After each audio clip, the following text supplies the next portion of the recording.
We welcome you back to the second half of our very first class at our new location here in Waimea, Hawaii, on the Big Island, it's called. And we have taken about an hour and a half to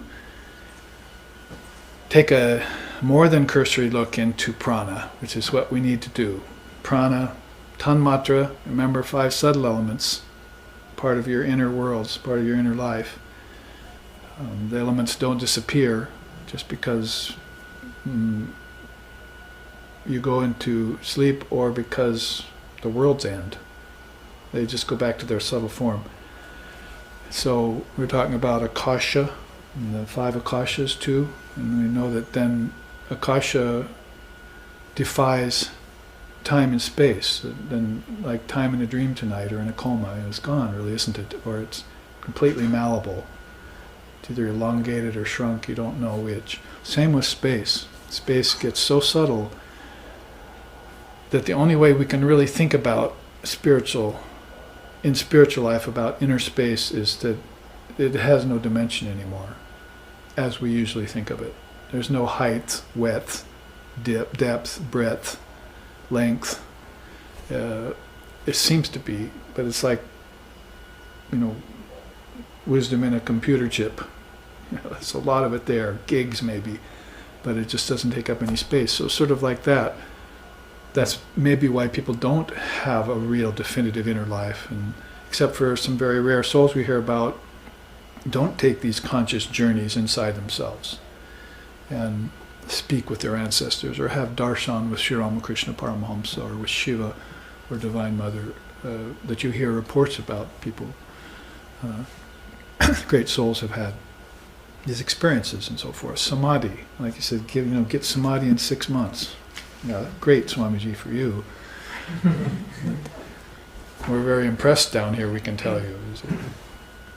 So, akasha, having to think about everything just shrinking down, even beyond the nanometer, which is about what we can think about now as silicon atom was 6 nanometers long. So, tiny, tiny, tiny thing. See, glucose particle even smaller.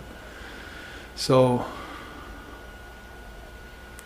Sri Ramakrishna said, tiny germ can kill an elephant. Well, you can use that teaching in different ways, but you say if the elephant is your ignorance, then you could use these very, very tiny germs of wisdom, dharmic wisdom, to destroy that ignorance. And so you have to start thinking in terms of, they're calling it other dimensions, but maybe we should start thinking in terms of non-dimensional consciousness. That all worlds get absorbed in highest consciousness, that the worlds are actually chittabhasa. They're a reflection of consciousness, and that's where we left off. Everything is a reflection of consciousness. So if you're walking along the road to Damascus and you see Jesus, that's chittabhasa, that's not really Jesus. The Vedantists would say you're having a vision of Jesus that he sent to you from his essence through the subtle body to the physical body as it appears as chittabhasa, a vision. If you see a burning bush, then you're not really seeing an actual burning bush. It's chittabhasa. It's somebody projecting consciousness, through their consciousness, an image that you're actually experiencing then. And not only that, everything is chittabhasa. Everything is a false superimposition of consciousness. Now, if you say it's a false superimposition of Maya, then there is where you're in the training period again. And you're training yourself to wean yourself off of objects. But if Vedanta states that all is Brahman, time, space, living beings in the world, all the worlds are Brahman, then you have another dimension to graduate. You have to go to a non-dimensional way of thinking. Trans-dimensional might be a better way of saying it. Beyond even the Trinity, Brahma, Vishnu, and Shiva, because they stand with their backs to the Word, and the Word comes through them and shines light of intelligence through them, and through that light of intelligence, Lord Brahma will project the worlds. The metaphor, he sits on 1,000-petaled lotus, and each petal is a different world and a different dimension, and he can look into each one of them, and he can withdraw them back into the lotus, the navel of Vishnu again. and everything will close up at the end of a cycle, and then it'll open up again, the lotus will come up, the lotus will open, there's Lord Brahma sitting there, and all the worlds are projected again. And no time has passed, no space has actually been created separate from consciousness. There's no space separate from consciousness. And nothing has been born, nothing has died, nothing's been created, nothing's been destroyed. It's all projection of consciousness. And the mind is right in the middle of that. The mind is either the doorway to hell or the gateway to heaven, Ramakrishna said. So you must make your choice. You see, it's that pivotal place, manas, dual mind, or higher mind, Buddha mind, or pure mind. So Chittavasa is a really wonderful teaching. Let me explain this chart really quickly. And I never know where to start.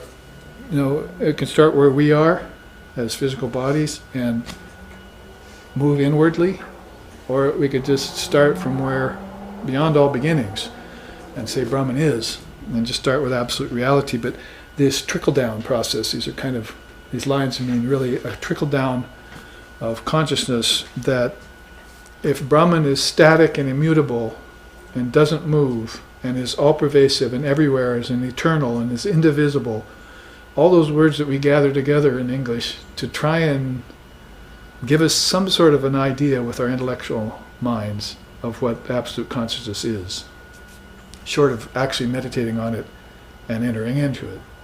Because that would be long after you mastered the prana, and then the prana fell away, sort of like a stage of a rocket ship. And then you were there. Prana helped propel you there, and those stages of the rocket ship were gone now, and now you are back at your essence. You had to work your way through a bunch of false superimpositions, through a bunch of dreams, through a bunch of phases of consciousness that the prana had something to do with. But that was all a dream journey you took away and towards. See, one in-breath, one held breath, and one out-breath is a life, is a lifetime. And one day, one night, and one midnight, see, is in terms of these three putis, which are so important, the AUM of Om and so forth, gives you this idea of time just disappearing and everything being true at all times. Brahman is. And that's this very, very rarefied air of Advaita Vedanta. So Mahashakti would figure into this very prominently. That's why I say she's sort of the matriarch of the whole series of worlds and holds that web of prana. And before it even becomes prana, it's intelligence. So I would say that, following up on some of the great teachings of the greatest teachers of the world, Christ, Buddha, Krishna, these are supreme beings in each particular religion, that the word really is intelligence.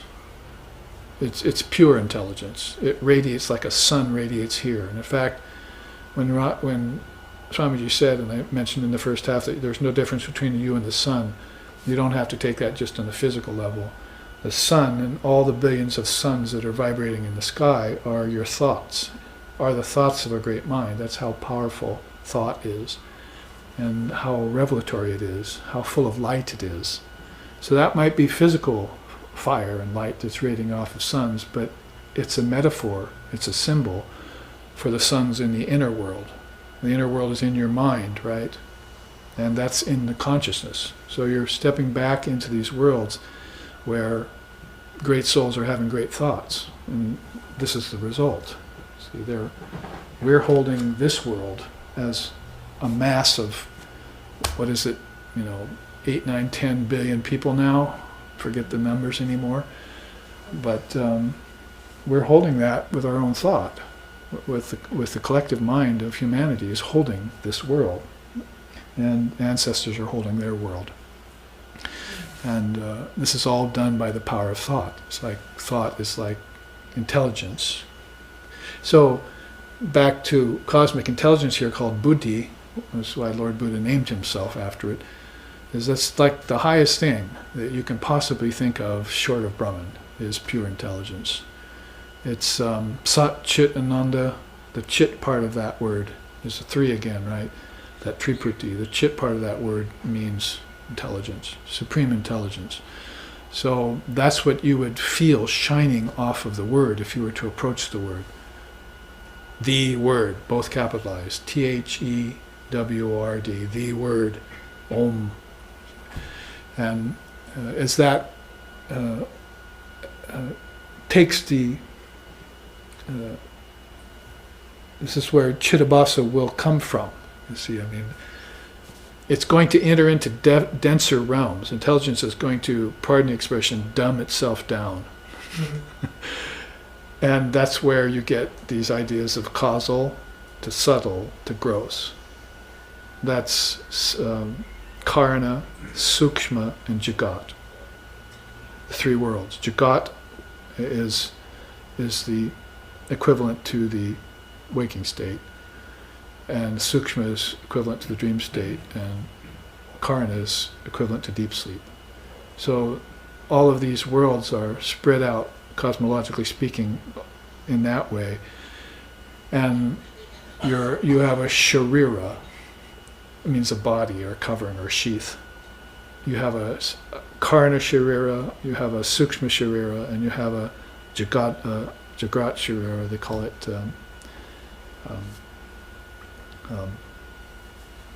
the gross sheath is the word. Yeah, blanking out on it right now. But this gross sheath, of course, is your body, and subtle sheath would equate with your mind, and the causal sheath would equate with deep sleep state.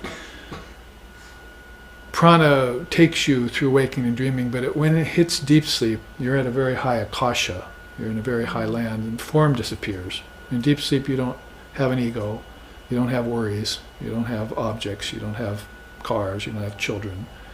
Deep sleep, you don't even have dream.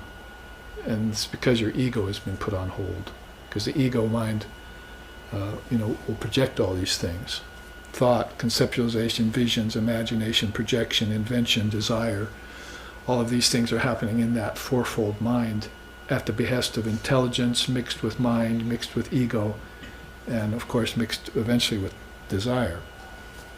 So this is a trickle-down process, as I say. Their consciousness is reaching and eventually appearing as prana. First it'll appear as psychic prana. Now if you look in the Raja Yoga book here I was just reading about, then you'll see the first chapter is about first steps. Second chapter, prana. Third chapter, psychic prana. Fourth chapter, control of psychic prana. So when you talk about psychic prana, then you're talking about the movement of intelligence at a very high level. And that's where you'll start to see prana manifest. In other words, Shakti will not, will become more and more behind the scenes. Divine Mother is so subtle that she's always behind the scenes guiding everything. It's like the spider on that web. But the prana will kick in and start to take over everything, and people will get attached to it and use it. See? And that's the god of prana is then animating everything. We could just almost call it animation, because when you're in deep sleep you're not animated. The scriptures say the hawk sleeps in its nest at that time. That's the metaphor they use. The hawk sleeps in its own nest, and everything goes to sleep. Only the god of potential prana, psychic prana, is awake there, watching. I mean, there are ways of explaining that we can get to in next week's class, but just to show you how some of these nadis and nerves move towards higher states. That's waking, dreaming, deep sleep, and turiya. Turiya is, I haven't mentioned it yet because it means samadhi, or it means beyond the three states. Non-dual Advaita philosophy is very famous for this way of thinking. The beautiful thing about non-dual Advaita Vedanta is that it's non-denominational. It has no religious baggage. It even transcends philosophy in a certain sense. And that's why they're going to use it at you and just say, it's your waking state, it's your dreaming state, it's your deep sleep state, and it's what's beyond the three, Turiya, when your eye becomes single. And this is a matter of experience, and they don't want to weigh it down with names, forms, philosophy, cosmology, any kind of religious baggage whatsoever. This is Advaita Vedanta. And it's the grandest of all philosophies, the greatest gift to mankind that's ever been given, to quote Vivekananda. But it is to be realized, and it's extremely subtle. It's not just subtle, sukshma, it's adi sukshma, it's supremely subtle. So it's going to be the experience itself. So this is a way of explaining how Shakti, how movement, how animation, how Maya, how prana, how Maya figures into the Indian philosophy by stages, and where a person will come out of these conditions into worlds. The worlds of name and form and time and space, based in cause and effect. That's the fivefold definition of Maya. Worlds of name and form in time and space, based in causality. That's Maya.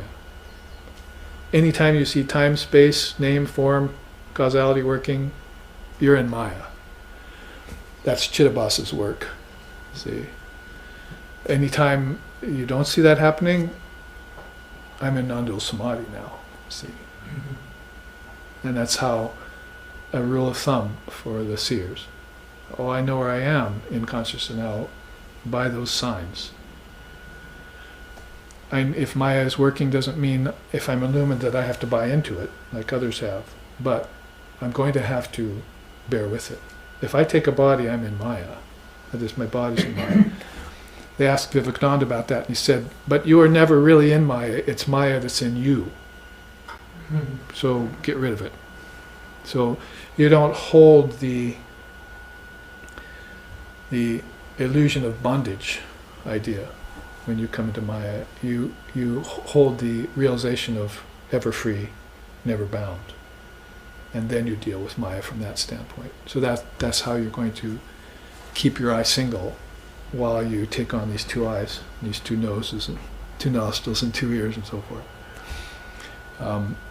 It's a mental stance. I'm calling it lately manasana. It's an asana of the mind. There are plenty of asanas of the body. Get over it. Let's start to develop these asanas of the mind, like Ayam Atma Brahma asana. This self is nothing but Brahman. That's a nice asana to have. If you can't quite jump to that one yet, take a healing asana. This self is diseaseless. You're thinking about your diseases all the time, then adopt an asana that says this self does not get disease. Or if you're worried about death, the self is deathless. You have to adopt these mental asanas to offset these illusions, because everything is illusory in nature. It's all Chittabhasa. It's all a reflection of consciousness. It's not consciousness itself. And this applies all the way up to a vision of a seer, because he's still seeing name, he's still seeing form, he's still assigning a name. If he has darshan with Vishnu, oh, sorry, that's Maya. It's really Mahamaya, but it's still name, form, time, space, and causality. I'm still operating, I'm still moving. It's still a form of thought. It's still a concept, you see. So it's not the non-dual Brahman. It's just a very good, you might even call it convenient way, but very safe way of assessing consciousness where you're at in any given stage of the dream, you might say. And this is how great beings can come out of non-dual awareness and appear on earth and live a perfectly dharmic, realized life and help others and give up the body in a thrice without the slightest attachment to the process. And they never said anything like, I helped you. You can't help the Atman. The Atman doesn't need your help, and all this is Atman, you see. Everyone is Atman. Everyone is not a body. So you could maybe say, I'm helping your body a little. I'll help heal you, or I'll help your prana to flow, like I'm doing right now.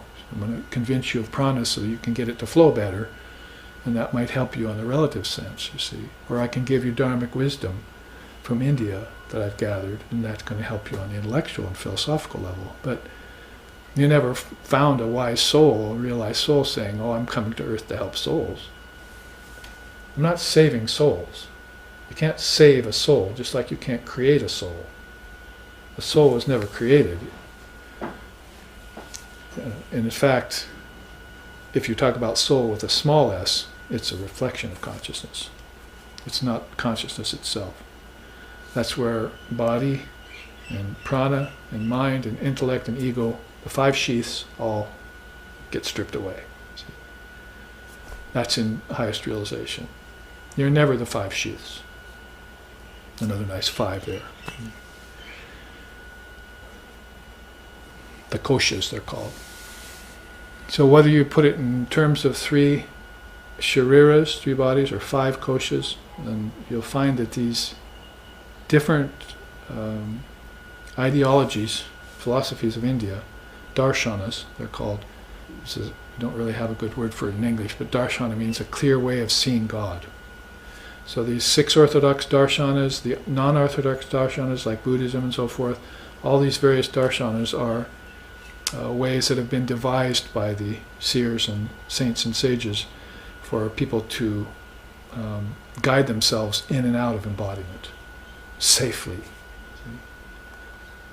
All the time knowing themselves to be nothing but Brahman, immovable, stationary, all-pervasive, never losing sight of that highest truth, even while they're in the midst the process of Chittabhasa. So if you just came down from cosmic intelligence, reflected consciousness is a nice way of putting it, then you'd find this prana kicks in and akasha. And those are two of those words that I gave you this afternoon at the beginning of the class. The third one was? Tanmatra. Tanmatras. Close. Tanmatras are the five subtle elements, yeah, like in your dream elements or in your meditation elements. Another way, this is why the path of meditation is good, because you can go home tonight and you can, instead of just going to sleep tonight and dreaming about them, you can actually take them up. That's called a lambana in yoga. I'm going to take up fire as my meditation. That's why Krishna says, sit and watch a candle in a windless place. That'll focus your mind. But that's just an exercise for making your mind peaceful. But what you want to do is know fire. Not just use it to help you a little, but know it. Why shouldn't you? Because it came out of you. See? It came out of your power to see. Before you invested your consciousness and your senses, they were invested in subtle senses. And your subtle senses said, before I come into the gross senses, I need sun. I need a place to lay my feet. I need earth. I need something to drink and quench my thirst. I need water. So water came out of the tongue and fire came out of the eyes. And this is explained in the scriptures. I could find it for you. Beautiful teachings about how one comes out of the other. Taittiriya Upanishad is superior for that. So how these sets in fives, how these things rolled out in fives. So you have the five pranas, the five akashas, which we've studied. We're asking about the five pranas at the break. Subtle energy, subtle worlds, higher gradated beings. There are these lists we have up here. Higher gradated beings. They're living at a place of non-dimension, as it were, back inside of guess who? Mm-hmm. Yeah, it's fine if Jesus takes a form and you happen to be there in the 50, 60 years you happen to be alive. Good for you. But there are thousands and thousands of beings that never saw Jesus. So how did they see him? They either saw him as consciousness, which is the best way to do it. He wasn't just a body, ego, complex, because that can become personality worship and can be dangerous. Or they saw him when he was in a body, or they saw him as Chittabhasa, when he presented himself to them because of their intense devotion. I want to see you, O Lord. and he appeared to them. See, and not just as a burning bush or as on the road to Damascus, but as a very personable form inside of yourself. I had a vision of Jesus last night, or I dreamed about Moses. See, and this is a reflection of consciousness from the source, coming through the mechanisms and hitting your particular state of consciousness so that you can assess it. You can explain everything so beautifully this way. Christ rising from the dead, his crucifixion on the cross, the meaning of Easter. If you look at these things via Vedanta's teachings, then you find marvelous connections there. Even original sin can make much more sense to you, because it doesn't make sense to many of us. See? We're looking, in Vedanta, you're looking at eternal perfection. That thou art. You're not looking at, I'm a sinner. That just doesn't make sense to you. So, beings like Holy Mother said, I've never done a bad act in all my lifetimes. Vivekananda said, I've never done one thing for myself. Everything I've ever done has been for others. These are souls that, are the very epitome of honesty. You couldn't even call it honesty. It's the incapability of being dishonest. And they're making these statements to you. Why am I suffering? Holy Mother said, I've never done an ignoble thought or a bad act at all. I must be taking on the sufferings of others. See, she gave the mantra to hundreds and thousands of Hindu people. See, when she was alive, Ramakrishna left her behind to do that, he said. So, as reflected consciousness comes down and out, we have a way of explaining it. And that's going to make our journey inward and outward much more efficacious, much more comfortable. Our death will be comfortable. We'll be able to give up the body at the time when the time comes easily.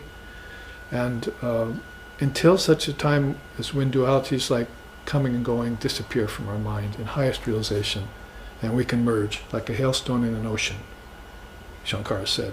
Until such a time, then this philosophy and this cosmology takes on a most practical level for us. Holy Mother said that. She said, at this stage of the game, my dear, my children, the mind is very important. You're going to have to take it with you to Brahman. So your mind cannot be in a confused, restless, or uninformed state. It cannot be. You cannot allow it to be. You have to infuse it with the teachings, and so that you go and take your last breath with the mantra and the teachings in your mind. The more you meditated on them in life, the better for you. The more your dream state became lucid, the better for you. The more you realize that your deep sleep level of consciousness is all about seeds, the better for you. Everything exists in deep sleep. The seer who goes in there with an open eye sees all the seeds and knows at that point that everything comes out of the seed state and goes back to the seed state, just like Vivekananda reading this morning. The Akasha all comes out. Suns, moons, people, plant bodies, animal bodies, you name it, all comes out of the Akasha and goes back to the Akasha, stores itself there until the next cycle comes out again. And that's just the insentient part of this wonderful play of consciousness. That's just the insentient part. The sentient part has to do more with prana on in. See, that's why prana is so important to get a hold of. You really live. You really taste. You really see. You really hear when you have the prana under your control. And you really have an inner life. You really make progress. Anavastitattvani, alabdha bhumikatva. Those are two words that Patanjali used in yoga for backsliding. You always take one step forward and then you take two steps back. How far is that going to get you? You're going to be further behind than when you started, aren't you? So what kind of a life is that? Well, those are the two spiritual problems. Inability to make progress because of failure in the past, and taking one step forward and two steps back. Those are the two of the 9 antaryayas, they're called, or sometimes vikshepas. So 2 of them are spiritual, 1 of them is intellectual, and then the others are mental and physical. 9 of them. Impediments to yoga.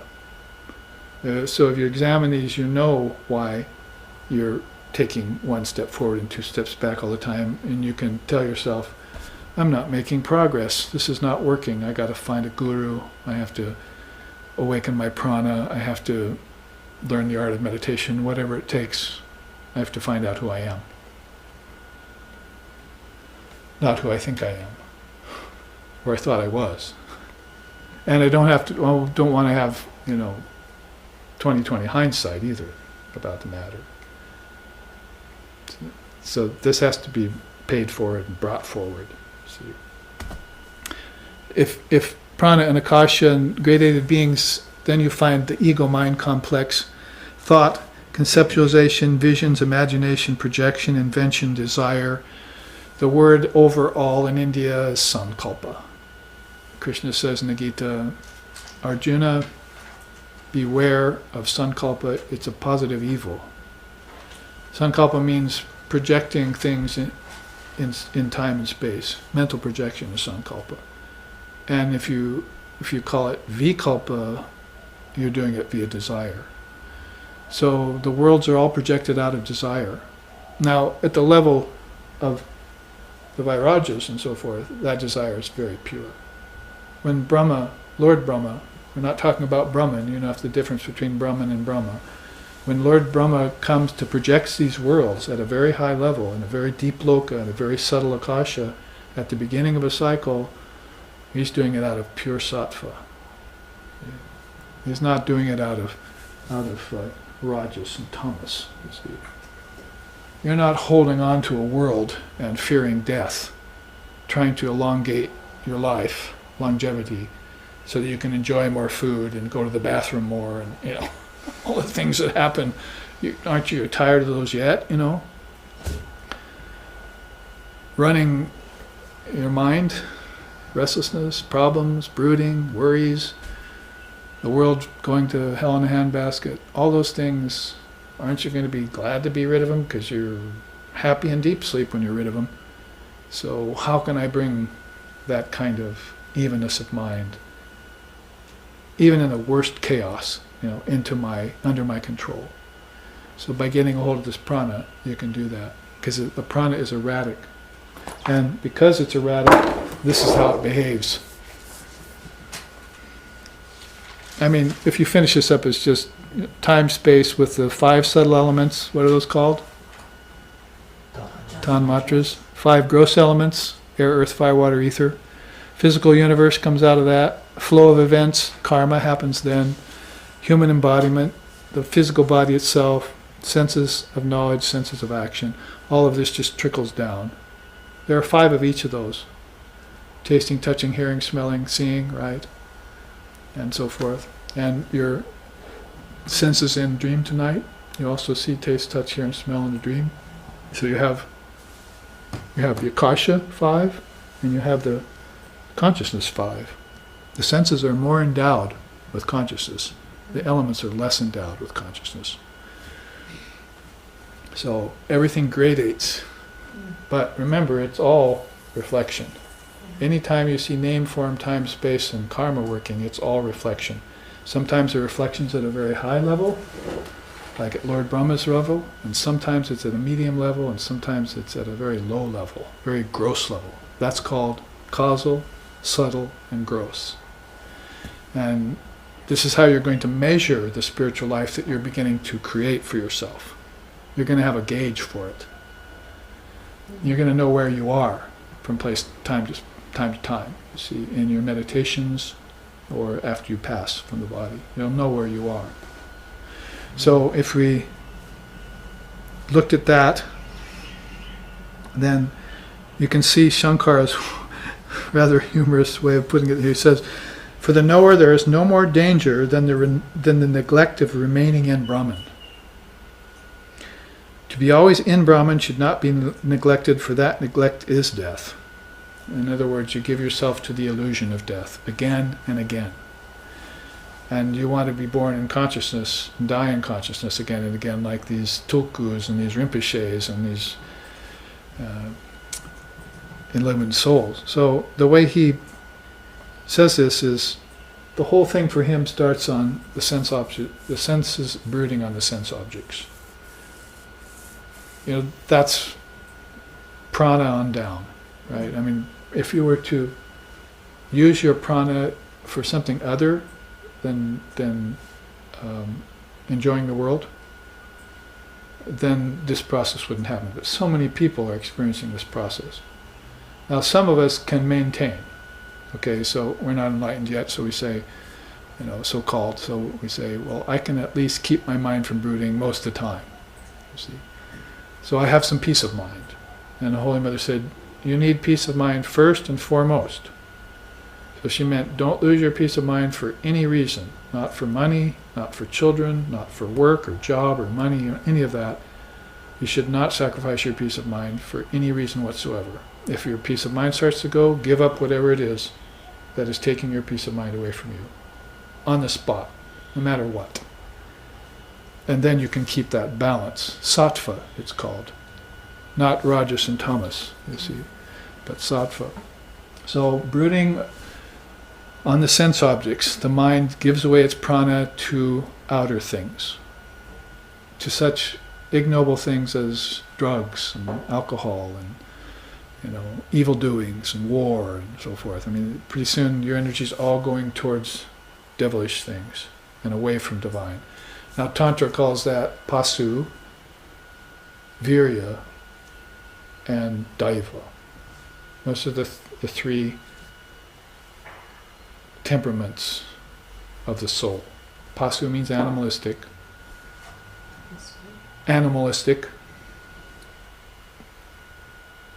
Virya means heroic. Heroic. And daiva means divine. So let's see.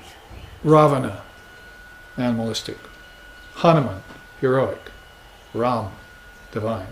If you look into the Ramayana, I find Ravana was the devilish asura, and Hanuman was the great hero that was devoted to Ram, and Ram was, of course, the avatar of the age. So those are three examples of, in that period of this tantric teaching, of pasu and virya and daiva. So if a person does not have their prana flowing and under their control, they gravitate toward pasu. They become animalistic. And they create some scars in their mind of animalism. And then they die with those, and they come back as an animalistic person. Maybe even as an animal, some say. So this bouncing ball of the mind you see rolling down step by step, if that's the case and the prana is not awakened and maintenance or sustenance is not possible either, the thirst for enjoyment comes next. And all prana is going towards prana. I mean, if you were to read the Taittiriya Upanishad, and you'd find out that prana is flowing through everything as food. Food is the foundation of everything here. Everything lives by food. Everyone lives by food, and they are food for others. Your body will come food for flames, for insects, for animals, whatever. But food is it here. And that's the grossest prana that you can account for, is food prana. Gross doesn't here mean horrible. Gross means basic. It's the foundation of everything, food is. So starting with that teaching, the Taittiriya Upanishad starts to expand in a pyramid of how prana gets more and more subtle. And in fact, if you eat food and you say a mantra over it to purify it, and you take it, and then you, with the energy you get from food, you meditate, then Kundalini will come up the spine. She likes that. The Parastika body, the eightfold body of 5 elements, 5 senses, and threefold mind, then she likes to sport in that mechanism. That's how they explain it in Tantra. Kundalini Shakti loves to sport in the Parastika body that is pure. She'll come into you and take you over. See? like in Ramakrishna in a big way. Kali, right? She came in and just took him over. So otherwise, then this thirst for enjoyment, you see, the prana becomes gross, and the food now doesn't become a vehicle for divinity, it becomes a vehicle for enjoyment. It doesn't become a means to get to Brahman, it becomes a means to satisfy the ego. So, tick-tock, you see, gateway to hell, doorway to heaven. So, in Kundalini Yoga and in many of the Upanishads, you start with food and you purify it. And then you eat it and you take the energy of it up the spine. And basically to sublimate it is the word. There's a great word in English, sublimation, which actually is in line with Sanskrit words for that process. It's a kind of transformation that's going on in you. And the first thing you get out of it is mukhya prana. First the gross prana, the next level of prana is mukhya prana, means good health prana. Your eyes see better, your ears hear better, you smell better, you taste better, all of that's going on. You enjoy good health. And then you just become a healthy animal. So you're still at the pasu level, you see. So you need to take it beyond health, organic foods, exercise, and so forth, and begin to discover the subtle levels of prana that are connected with thought, with mind. So holism today, from the 60s to 2010, those 50, 60 years we're talking about, holism today is about food and exercise. And they've worked a little bit of asana, a little bit of hatha in there, and some breathing exercise, but it hasn't reached the mind, the inner cause of all things. And it won't until the prana is awakened. The prana is going back towards nature. It's not going inwards towards the akashas. And so we won't take long on this because it's depressing. But this is Shankara is one of the greatest of all souls. I mean, he left his home when he was 12 and was illumined by the time he was. He knew all the scriptures by the time he was 10. He could memorize the scriptures of India by the time he was 10. Amazing. Passed away at 32. So talk about scrunching time down into an essential period. 32 years. He was teaching graybeards when he was in his late 20s. Mm-hmm. So, amazing person, but brooding on the senses goes to thirst for enjoyment. The next step down is the desire to possess. That's called sense of ownership. Sense of ownership. Then there's a ground floor of neglect of Brahman. See, he's couching it all in this beautiful teaching, neglect of Brahman. You're not thinking about God. You're thinking about matter. You're thinking about objects. You haven't awakened your prana, so how can you think about God? The inward moving prana needs to refresh itself, reinvigorate itself with higher thoughts. The first thing you will have, if you know your prana is awakened, is an awakened mind, an agile mind. You'll start thinking about dharma, not morality and ethics. That was a stage. The sign of awakened prana is intelligence. It's an intelligence which was always there, but which didn't have any. There was no oil for the machine, so it couldn't run. The holy water was not splashed on the altar, so it couldn't be worshipped, you see.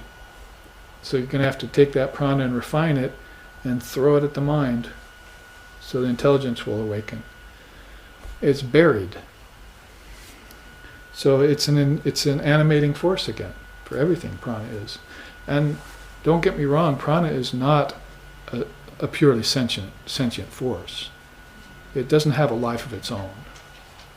It belongs to Shakti. It's rather mechanical, which is why we don't call it Brahman in Vedanta, because it waxes and it wanes. You get sick, then you get healthy. You see good, then you can't. Prana is fluctuating, so it changes, therefore it cannot be Brahman. Makes sense. But if you eat food, purify the energy, take it up the spine, use it to awaken your intellect, worship, all those things, then this prana becomes a means for enlightenment. It becomes a means to take you to the goal, to the penultimate goal at least. Otherwise, desire to possess, ground floor of neglect of Brahman, the appearance of delusion, which is really the most unfortunate thing. That's where the mind is going to have a hard time digging itself out of lifetimes of suffering. Very hard time. It's going to develop some scars of suffering. It's going to believe in its own failure, and it's going to throw everything to the four winds. The ego becomes supreme. It usurps the Lord and Mother of the universe that should be residing in your heart. Then the advent of bondage comes, and then you're in the basement of forgetfulness of self, which is avidya, which is the first of the 5 kleshas in yoga. Ignorance of your true self is the first, is the sin, the original sin of Vedanta. If there was any original sin in Vedanta, it's forgetfulness of your true self. Forgetfulness, not being bereft of, because you always are that, but you have just simply forgotten it. That's how they explain it. And so the unfoldment has to happen. Awaken the prana, the lotus will unfold. Just like the sun, the prana from the sun makes the lotus unfold. So the unfolding process is a awakening. It's dreamlike too. The closing was a dream, the awakening's a dream, but you're ever awake. There's no darkness around the sun, and you're that sun that is providing the energy for everything. He says, if the mind once forgets its own object, it does not go out and out, or it goes out and out, just like a ball when it falls and rolls down the stairs and does not stop until it reaches the lowest step. What is the mind's own object? It's the object of its devotion, the object of its love, the object of its seeking is God, is Brahman, is Buddha nature, is Allah. Simple chart, one of the first I ever created, from slokas 321 to 329 of the Vivekachudamani by the great Adi Shankaracharya. It's what happens, I'm using it here, is what happens when prana, you fail to awaken your prana. Then people find themselves in this kind of a predicament. And very hard then to awaken them out of that.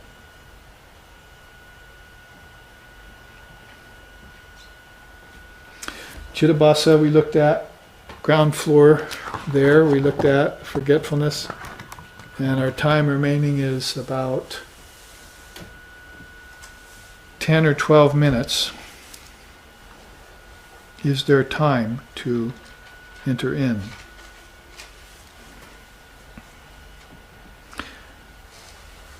Perhaps we should jump ahead to this chart in 10 minutes, because then that's 2 5s.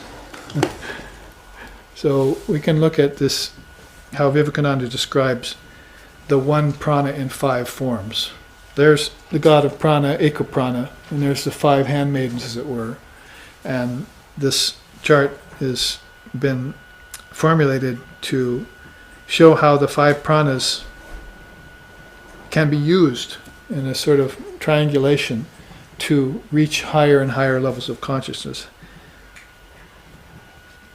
I think this quote from Vivekananda at the bottom, we just read, I think, part of it at the first half. He says, all forces that are in the universe resolve back into the prana.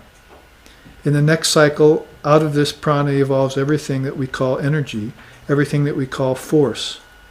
It is the prana that is manifesting as motion.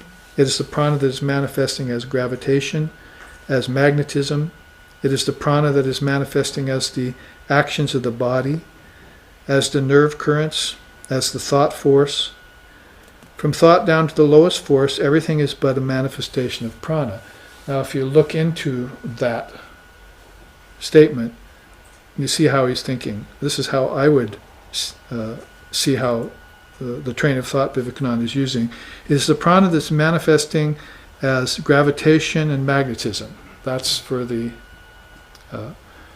scientist and the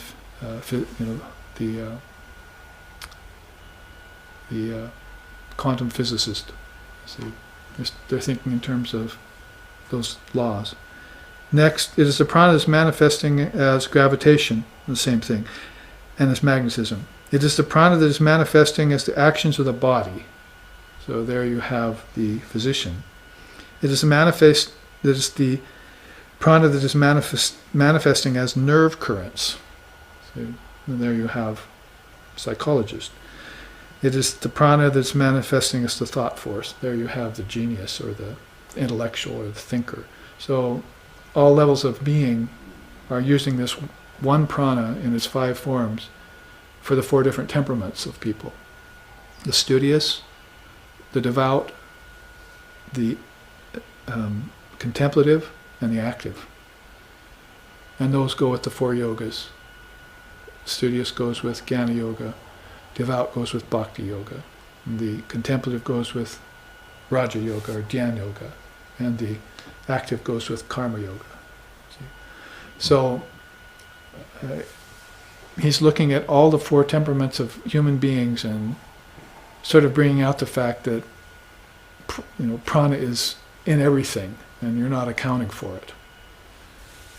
That is, the thinker isn't saying, this prana, these thoughts, where do they come from? See, where do they originate? He says in Raja Yoga Introduction, the Hindu mind has this one queer preoccupation. It's that it always wants to look for the origin of things, the ultimate origin. That's been its whole penchant all along, is it's always looking for the origin, and when it finds that origin, it wants to know where the origin of that is. And this is where these systems of 5s and the 7 akashas and the 5 akashas and the 7 worlds and all these systems have come from, by somebody just sitting and meditating back to the origin. The word is utpatti in Sanskrit. They want to know the beginning, because only when they found out the original beginning, which was, in the beginning was the Word, did they find out that it was with God and that it was God. And then they could get beyond all ideas of beginnings. That's called a parinama or a jativada, non-origination. That is Advaita Vedanta's chief teaching, really, non-origination. There is no origin to anything. And because we believe in origins, that's why we get confused. And we can get confused at any of these levels. Put it this way, you can get confused at any of these chakras. There's a poison and a nectar in all the 6, all the 6 chakras. Here, there would be no poison or nectar, either one. But at all of these, for instance, if you rise to this chakra, it was like somebody was telling me today that one of the direct disciples of Ramakrishna wanted to sit up when he passed away, so they sat him up. And he sat up and he died. He died with his eyes open. So he wanted to show them how to leave the body as a yogi. So a soul like that is leaving from higher centers. These centers, lotuses, chakras, if you knew your cosmology, you know that that's another way of saying 7 worlds or 5 akashas. And they have been meditating on these as they lived. So they've opened up the prana into these. It's like a hose is stepped on, it won't let water through. The minute you let off, the water flows. Or if the spinal column turns and you get a pinched nerve, then there's get pain because there's no energy running through that nerve. So you get it adjusted and it runs through again. So there are nadis inside of you that are being stepped on, or are misadjusted, maladjusted, you see. And the prana can't flow through them, it keeps hitting up. They're called grunties, knots. And so you try for an inner life, and it runs up against these grunties and bounces back on you, and you get 1 step forward, 2 steps back problem. Or the idea of failure. Oh, I can't do it. See? And that becomes a habit. So the next time you're born in this lifetime, I can't do it. And we're talking about teaching little kids at school, and you go into the classroom. Some of them are, I can do that. I know all the answers. They're just little egos. And others say, I can't do it, They're just born that way. They don't learn that from anyone. They actually come into the world that way. That's samskara. That's mental makeup based on their past actions. And somebody can get in there and break down that karma and that samskara, then they can, it's like, opening up that hose so that energy can flow to that place. The brain is crimped, So spiritual life is crimped, so you're not having an inner life. Prana can't. So it's just not, I'm going to get a hold of the prana and make it flow. It's like, I better open up the nadis first, then get a hold of the prana, and it will flow better, you see. And I won't have the problem of backsliding, you see, or habit of failure. I should do it right the first time. Isn't that right? As you get older, doesn't that bother you more and more? I mean, if you're making any progress in spiritual life, you meditate better and you study better and you know more and so forth and so on. The things that bother you really get smaller and smaller, but they get more aggravating. See? So the littlest and tiniest things can begin to bother you. Whereas before you were forbearing these huge sufferings. My life is all suffering, but I'm okay. See? But now the more perfect you get, these little things are like flies in the ointment and monkeys in the wrench. There you see, and probably it's good that we use these few minutes, the names of the 5 pranas. Prana, Apana, Samana, Udana, Vyana. And here's where I was looking for at the break, for that. An English name for that 5th prana is inhalation and ingestion, could be a word for prana. Apana, exhalation, excretion. So there's an upward moving prana and there's a downward moving prana. If you know that, then when you practice your breathing exercise, you'll believe Swamiji when he says it's not just about the breath. It's about extracting prana from everything with the breath. You can breathe like a bellows, but a bellows never gets enlightenment.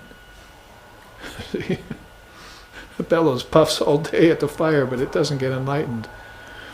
So when you breathe in, you extract prana from everything. When you eat consciously, you extract prana consciously from the apple. See, and then when the waste matter passes through, then you excrete pure too. See, scantiness of excretions is the expression in the scriptures of India. The yogis have scantiness of excretions. They eat very little, they excrete very little. The organs don't wear themselves out early. At an old age, they can be vibrant and healthy. See? So there's a lot to that, even on the health level. So this is usually the way the 5 pranas are being taught. It's not the way I'm teaching them. I mean, it is, but I want to go beyond that. Enough of this hatha yoga, pranayama, limb preoccupation.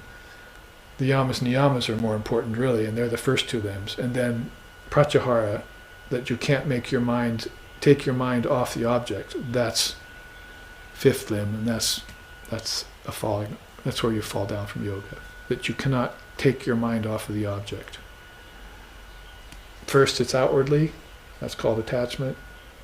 Then you say, okay, I can do that. I can take my mind off of my favorite object now. Because I've realized objects are empty. Empty of substance, empty of the ability to fulfill me, empty, empty, empty. So now can I do it inside? Can I stop thinking of objects for 11 seconds? Very difficult, see. So you practice. So the prana becomes just like your senses are gross out here and they're subtle in your dream, and the elements are gross out here and they're subtle in your dream. So are the 5 pranas gross out here and subtle in your dream. You see, there's another set of 5 pranas they're not teaching you about, and that's why they're not making any spiritual progress in the West. They can start with earth and jump to Brahman, but they know nothing of what goes in between. It's a big problem. And Vivekananda put his finger right on it when he came here. Prana, Akasha, Tanmatras. They're missing from your cosmology. In fact, you don't really have a cosmology. That's why I'm here, so you can borrow mine. See? America, Europe might have a cosmology, but America? We're a bunch of mongrels come over from Europe. If you're thinking of 3 lifetimes the way the Buddhists think, at least 3 lifetimes back. So we're borrowing a cosmology, we're borrowing a philosophy, and you can't borrow a cosmology from a faith-based tradition. You have to get it from a wisdom tradition. Faith-based tradition is fine, but the wisdom tradition has to be put with that, otherwise the bird has one wing. And it can't get off the ground. It's why we're not getting off the ground, and why many of us are leaving churches. And left them even when we were young. Somebody said that to me at the break, and I said, well, my mother said that too. And she said, I heard the fire and damnation preaching when I was a little girl in Wyoming. And I said, that's not God. And I never went back again. So she practiced karma yoga her whole life, served everyone. See? Perfected karma yoga. But then her son came to her later, said, well, there's this jnana yoga I want to tell you about. Read this, read this. Take a mantra. So that's the other wing of the bird. See, if you only have devotion, tends to become sentimental and emotional. Big problem in the West right now is emotionalism. If you only have wisdom, it becomes dry and intellectual. If you put the two together, they check each other. Bhakti becomes infused with knowledge, and wisdom becomes wet with devotion. See, and then you've got the wing. The bird can get off the ground. See? Now, what to speak of 1 step forward, 2 steps back? You're taking 20 steps forward every day. See, wouldn't that be nice? Mm-hmm. Sort of like bamboo. You can watch it grow. If you sit there all day and meditate on it, you can actually see it grow 2 inches here in Hawaii in the wet season. See? So wouldn't you like to do that with your spiritual life? Gee, look at me grow. And until you realize that growth is an illusion. You grow out of the idea of growth. There's always some place to go. Ramakrishna called him a master. He said, don't say that. And he said, why? It's a word that pricks my flesh. It assumes that I don't have more growth to go through, that I don't have more experiences to have. But he was all about experience in every religion he can get his hands on. We know that. They told Holy Mother later, after Ramakrishna had passed, he was the first one to not only speak about the unity of all religions, but to actually practice and experience them. That was the greatest thing. And Holy Mother said, that's funny. I lived with him all the time and I never saw him doing that. He just loved God so much that every time he saw a path, he walked it. See? That's the kind of intensity and enthusiasm, utsaha, that you have to have for God. Ramakrishna teaches us nothing if he doesn't just teach us that. That samadhi is our own nature. It's not something, that you have to search for. It's going to dawn on you. It's your own nature. You should get in there and have it. Shankara said that. You see, get in there and have samadhi. Assume samadhi. And then the other thing is just this, what's on the t-shirts we're selling for our benefit outside in the hallway here. See, there is no such thing as a foreign religion. All religion is indigenous to your soul. That's what we put on our t-shirts. See, and it should be on our bumper stickers too. So, not because we want to prove that all religions are true and real. Does the diamond reject its own facets? It's naturally one all the time, and it has facets. So, a lot of this will become clearer at the level of the intelligence when prana gets flowing in you, like the upward moving prana. So downward moving prana, upward moving prana could mean, okay, I'm going to sneeze now. Upward moving prana in action. Chew. Downward moving prana just accomplished it, you see. But it could also be, I'm getting inspired. Upward moving prana is in action. I'm getting a little depressed today, see. Downward moving prana happening, see. And if you know about them, you can control them. See. Upward moving prana, I invoke you. Move upwards and never stop. Don't come back. Except to evacuate my waste. And it'll be downward moving prana. So, to finish up this class, because we're a few minutes late, digestion and distribution, upward rising and all pervasive pranas are there. So we'll start with this chart next Sunday at 2:30, and here for the second class in this series. There'll be 3 classes. We'll take a week off. Another 3 classes, a week off. That series is going to be called Maya, Recognizing Maya. It's a course I was giving in prison on the mainland, my last trip, Recognizing Maya. Went to several prisons to teach that. And then a week off, and then another 3 series class on neutralizing karma. And samskars. And a week off. So that's going to take us up through January. And in February, Master's birthday, we'll go to the mainland and celebrate there. Remember Holy Mother's birthday here in December. We'll have more announcement about that. But we should close for the live streaming audience here with a chant. And we'll start with this chart next time. Om Sato Ma Satgamoya Tamaso Ma Joytirgamoya Mrichorma Amritam Gamaya Abira Bira Mayeti Rudrayate Dakshinamukam Tenamam Pahinicham Om Shanti Shanti Shanti. Lead us from darkness to light. Lead us from lower truth to higher truth. Lead us from the unreal to the real. And lead us from the illusion of death to eternal life. Reach us through and through, O Lord and Mother of the universe, with help, with thy sweet and benign presence. Om, peace, peace, peace. May peace be unto us, may peace be unto all.